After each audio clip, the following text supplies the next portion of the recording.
Let's take another example, this time for continued proportion. Example 3. Do you know how goods such as a soap or a shampoo reach to the customer? Who manufactures them? How do they reach the retail shops? I will tell you how. So, a company typically makes the items from scratch and is called the manufacturer. From manufacturer, the goods reach a distributor who does not sell directly to customers but to people called wholesalers. Now, even these wholesalers do not sell directly to customers. They only sell product in huge quantities, which are generally not required by a single customer. So, where does it reach next from the wholesaler? To the retail shops. And shopkeepers are called retailers. Nowadays, retail goods can be bought from a single place, such as malls. Customers buy from the retailers. So, this is the chain through which the goods reach the retailers and then supplied to the customer, and hence it is called a supply chain. Hi kids, this is an example that you have learnt in the proportion topic. You have just seen a supply chain. Let's take the last link of this chain, the retailer. Actually, the last link is the customer, but since a customer does not supply, he only consumes, and this chain is supply chain, so retailer is the last link of this chain. Let's look at him for a moment. Let's see how he works. Retailer is the one who sells the product to the customer. Now, suppose he is a cosmetics retailer and he buys 1 unit of soap at 50 rupees. Now, in order to make some money for him, he must sell it to the customer at more than 50 rupees. Suppose he sells it to the customer at 60 rupees. So, he makes money for himself. How much money? 10 rupees. And why do we say he makes money? Because out of the 60 rupees that he has received from the customer, he will spend 50 to buy another unit. And he will keep 10 for himself. And this is how business works. If you don't spend that 50 and keep all 60 with you, you will not have anything to sell and the business will stop. And if you don't keep that 10 for yourself, you won't have anything to spend on yourself for food, clothing, etc. Remember, this is just an example of 1 unit. Purchases are made in bulk, and this 10 that he keeps is his profit. And this is what we will learn in this topic. It is the third topic of this chapter, profit and loss. So let's proceed. So, for this retailer, this 10 rupees is his profit. This 50 at which he purchased, called cost price, because that is his cost to buy 1 unit. In short, we call it CP, and you can write it using dots as well. This 60 at which he sells is the selling price. Obviously, SP. Clearly, profit is at how much more you have sold. So it is the difference of selling and cost price. 60 minus 50. SP minus CP. By the way, when we say retailer, he can be anyone. A small shopkeeper, a big shop in the mall, anyone who is selling directly to the customer. An online shopping site such as Flipkart, since they are through internet, we call them e-retailers. So, for this retailer, CP is 50, SP is 60, and profit is the difference. 60 minus 50, 10. But what if he sells at 40 rupees only? His cost is same, 50. Then the difference is CP minus SP, 50 minus 40. Again 10. But now this is not profit. This is loss. It means that to buy the next unit, he has to give 10 rupees from his own account, his own pocket, his own savings. And that is not the right way to do business. Business should make money, not lose money. When you make profit, you must sell at a price higher than CP. SP is greater than CP. And when you make loss, it means you are selling at a price lower than CP. CP is greater than SP. So, Profit is nothing but get something extra, and loss is nothing but give something extra. Profit or loss is usually measured in terms of percentage too. But percentage of what? This question should always pop up in your mind when anybody talks about percentage. Of what? So profit is 10 and as percent of CP. So upon 50 into 100, 20%. So when he sells a unit for 60 rupees, he makes 20% profit. And when he makes a loss of 10 rupees, again 10 by 50 into 100, 20%. So when he sells a unit for 40 rupees, he makes a loss of 20%. Now, to find profit and loss, we find the difference of CP and SP. So in case of loss, we can do SP minus CP, 40 minus 50 minus 10. But usually when we deal with money, we talk in terms of profit and loss and not plus and minus.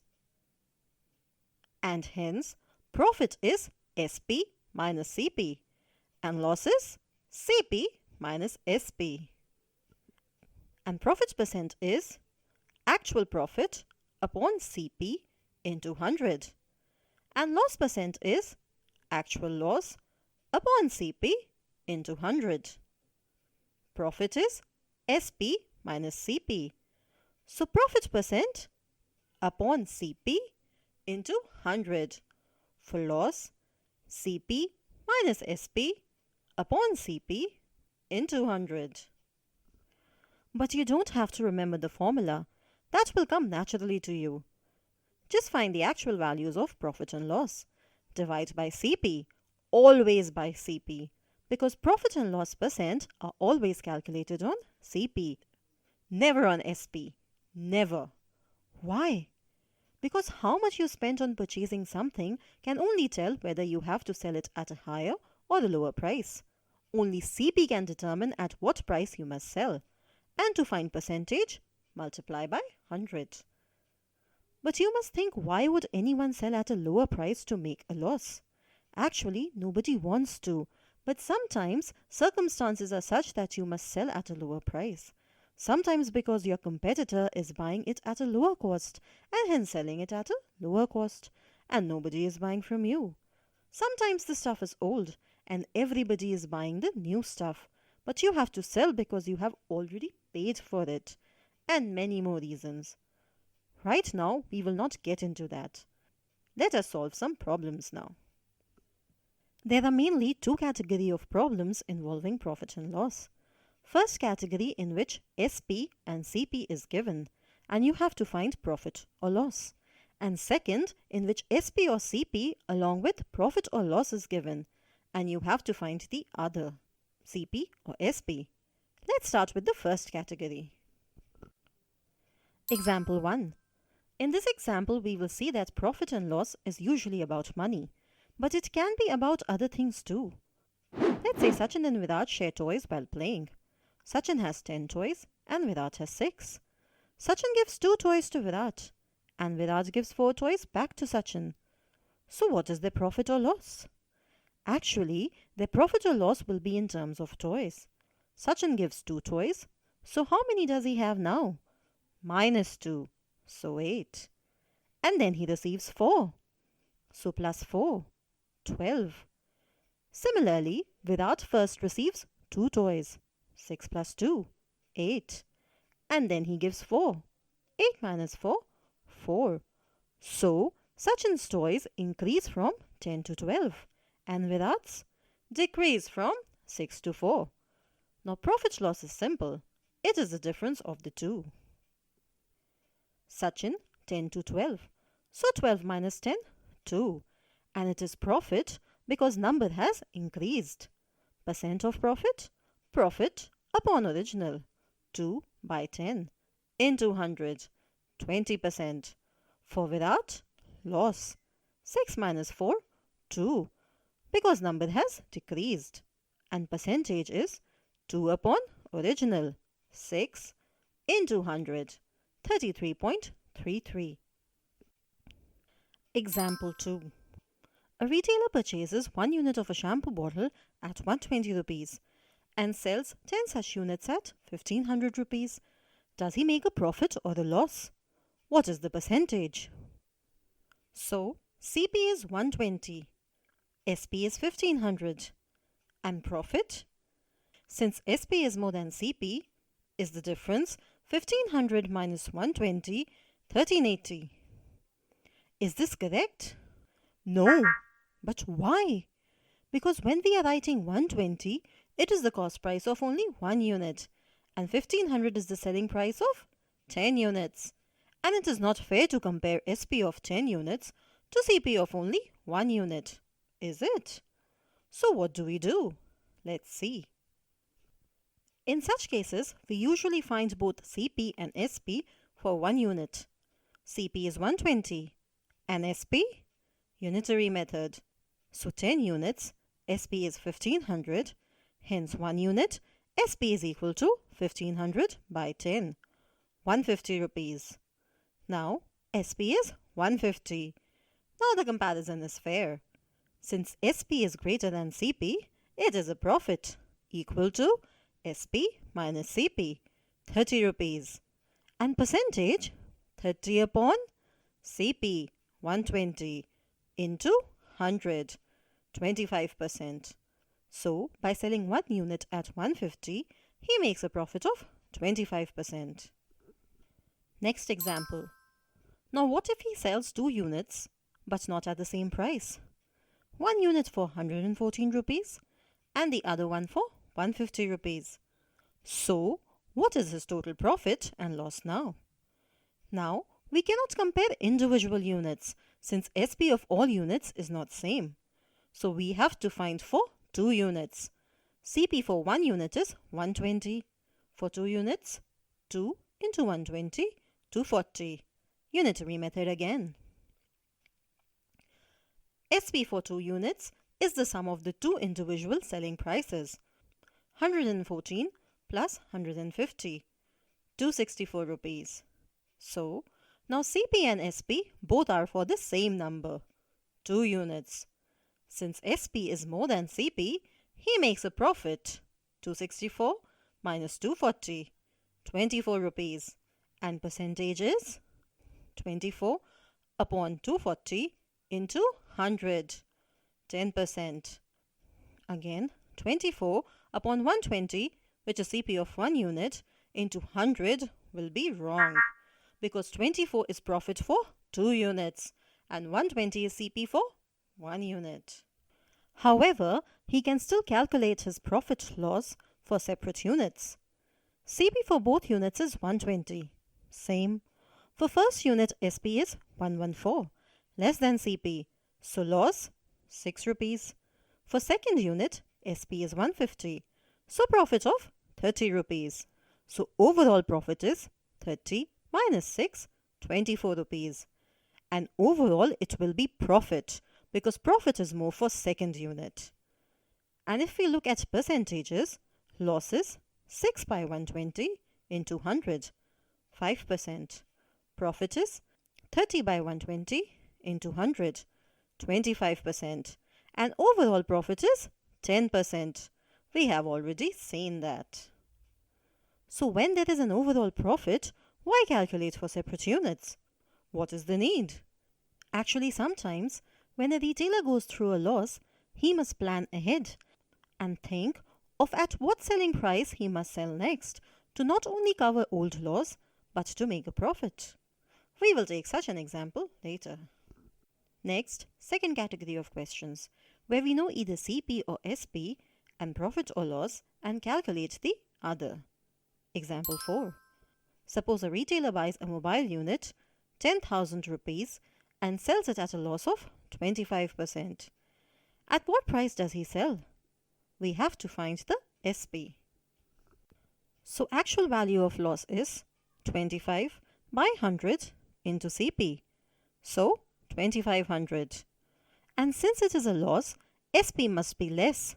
So 10,000 minus 2500, 7,500 is the SP.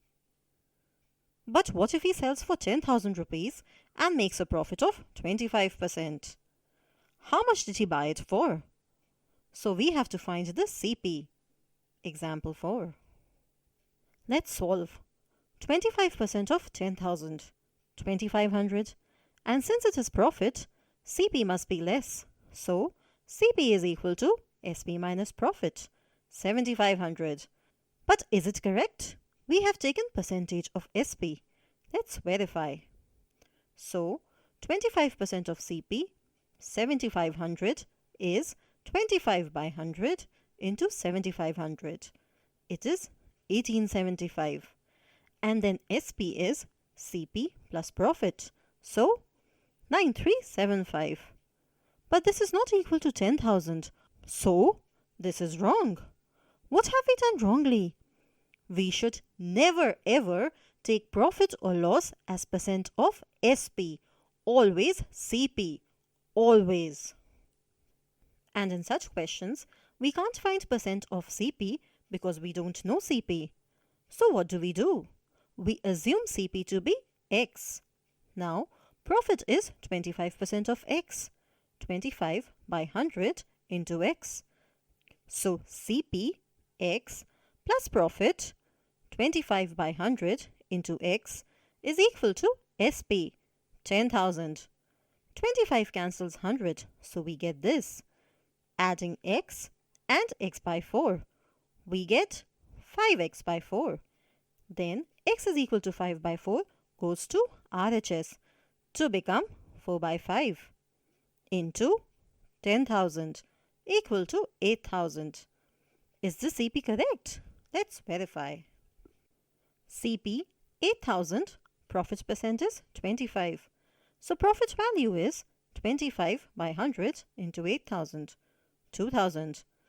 So SP is CP plus profit, 8,000 plus 2,000, 10,000, which is correct. So CP is not 7,500, it is 8,000. However, if we don't want to assume X, we can have a formula. It is very simple. Don't assume X and use CP, SP and P for profit percent as it is. So profit value is profit percentage, which is P upon 100 into CP. So CP plus P by 100 into CP is equal to SP. When we take CP common in LHS, we get this. And when we take LCM 100 inside the bracket, we have this. So 100 plus P by 100 goes to RHS and becomes reciprocal. So CP is equal to SP into 100 upon 100 plus P. Remember here P is profit percent and not the actual value of profit. So if we solve the example directly, CP is equal to SP into 100, 10,000 into 100 upon 100 plus profit percent, 25. So this becomes 125 equal to 8,000. Correct answer. Similarly, if loss percent is given in question, CP is SP into 100 upon 100 minus loss percent. Now we can go back to the need of calculating profit and loss percent for separate units. Example 5. So, CP of each unit is 120 rupees and the retailer has sold one unit for 100 rupees. Now the question is, at how many rupees must he sell the second unit to make an overall profit of 10%? We cannot solve it directly and find 10% of 120, which is 12, and find SP of second unit to be 120 plus profit, 12, so 132. That is incorrect. Why? Because total selling price is 100 plus 132, 232. And total CP is 120, 120, 240. So actually he has made a loss, 8 rupees, 240 minus 232. So how does he calculate? How does he make a profit of 10%? At what price does he sell the second unit? So in this case, he must calculate for both the units and not one unit. He has to make a profit of 10%. That means 10 by 100 into total CP, which is 240. So 24. Therefore, total SP is CP plus profit. 240 plus 24, 264. Which means he must sell the second unit at 264 minus 100, 164. Now, if you calculate individual profit and loss, you see that the first unit is at a loss of 120 minus 100, 20 rupees, 16.66% loss.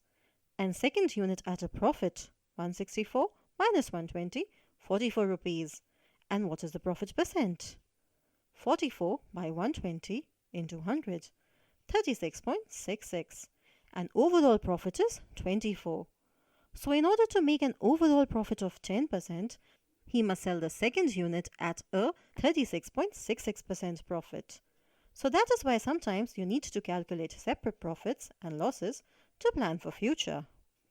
Alright, that completes the topic now. Let us summarize. So, we have learned two main things. Number one, if SP is more, you make a profit equal to SP minus CP, and you make a loss CP minus SP if SP is less. And corresponding profit loss percentages are always calculated on CP, never on SP, never. Remember, percent of what? That what in profit and loss is CP. And second thing that we learned is that while finding profit and loss, CP and SP must be for the same number of units. And lastly, we have seen that sometimes we have to calculate using a single unit, and sometimes we have to find collectively for all units, when we have to find overall profit and loss. You must see carefully what is asked in the question. Alright, so that completes the topic. Bye bye.